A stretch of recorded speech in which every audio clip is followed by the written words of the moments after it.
పాపము అనగానేమి? పాపం చేయు ప్రతివాడును ఆజ్ఞను అతిక్రమించును. ఆజ్ఞాతిక్రమమే పాపము. 1 యోహాను పత్రిక 3వ అధ్యాయము 4వ వచనము. అయితే పాపం వలన వచ్చు జీతం ఏదనగా మరణము. రోమపత్రిక 6వ అధ్యాయము 23వ వచనము. పాపం అనగానేమి?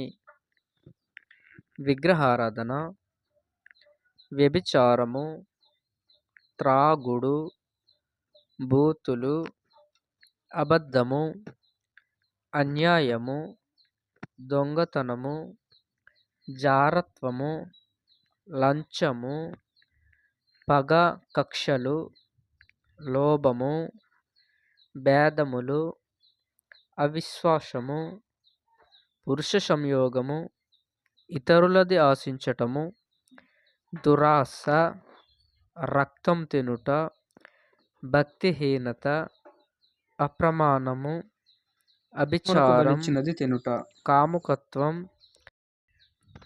దుర్నీతి అనగా నీతి కానిది, దుష్టత్వము అనగా చెడుతనం, లోభము అనగా పిసినితనము, అసూయ, ఈర్ష్య, మత్సరము, నరహత్య, కలహము అనగా గొడవలు, కపటము అనగా వేషధారణ, వైరము, కొండెగాండ్రు, అపవాదకులు, దేవద్వేషులు అనగా మంచిని ద్వేషించువారు, హింసకులు, అహంకారులు అనగా గర్వంతో కూడినవారు, బింకములాడుట, చెడ్డవాటిని కల్పించుట, తల్లిదండ్రులకు అవిధేయులు, అవివేకులు, మాట తప్పువారు, అనురాగరహితులు, నిర్దయులు అనగా